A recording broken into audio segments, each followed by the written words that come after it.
So, how about that world right now, hey? There's no denying that things have been better, to say the least. My heart goes out to anyone who has lost loved ones during this pandemic. I know that me saying sorry doesn't necessarily make it better, but I genuinely am sorry for your loss. But being sorry for something that's already happened and is irreversible isn't all that useful, is it? And being perfectly honest, making this video doesn't feel all that useful either.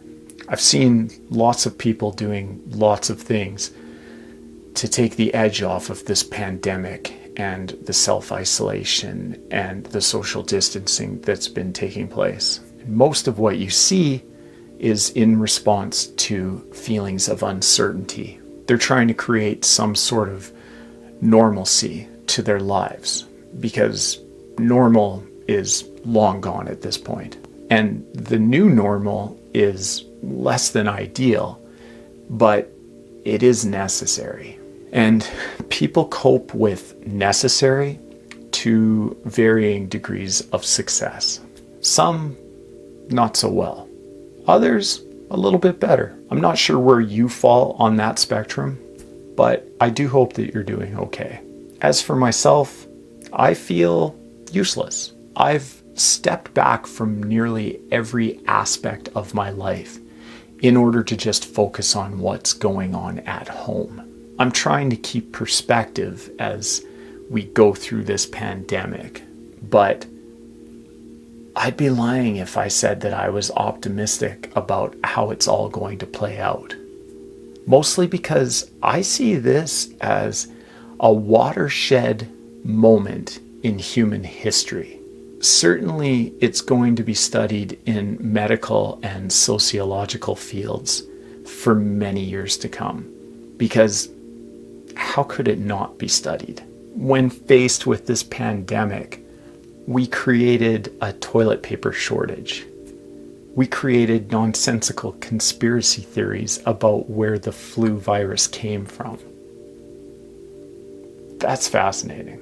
If you take the predatory segment of the population who bought toilet paper or hand sanitizer in ungodly quantities in order to try and turn a profit on reselling them, you're left with a bunch of people who were desperately trying to cope with uncertainty and the feeling of being useless by acting on what they saw as the only reasonable courses of action left to them, buying toilet paper. I get why it happened, but it just couldn't have been more misguided.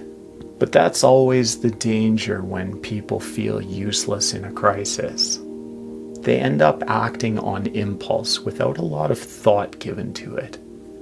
We do or say things that we will most assuredly come to regret at some point in the future, assuming we're in that future. And if not regret, then we can certainly feel a little bit embarrassed or chagrined over how we acted in those moments of crisis, assuming you have any self-awareness about your behaviors and your place in society when you act on those behaviors. That might be a big assumption. And if you're one of those folks, you might feel like I'm judging you right now. But I'm not. I'm judging your behaviors. It's not the same thing. But even if I don't understand why you think aliens caused this pandemic, I can appreciate the impulses that drive you to think that way when you're faced with the crisis that a pandemic represents. That's what people do when they don't know what to do. And quite frankly, I get it. All I'm suggesting is that your resources could probably be expended in other pursuits that are more worthy of your time and effort. Panicking over conspiracies or toilet paper is probably not the best use of your abilities. Panicking is never a solution in the face of any crisis. In no crisis situation in the history of crisis situations has panicking ever helped. Ever.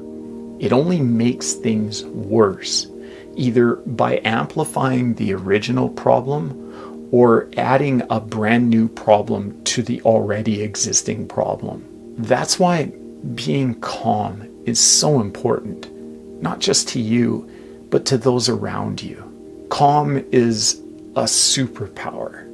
Equanimity is essentially a higher plane of existence. If you can get there in a crisis situation, well, all of a sudden you're not useless anymore, because calm people in a crisis are invaluable. They take the emotional pitch of a situation from here to here, and the value of that cannot be overstated, because stupidity is contagious.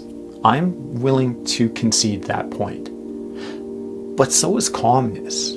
Calm people make nervous people calm in the same way that panicking people cause groups to riot.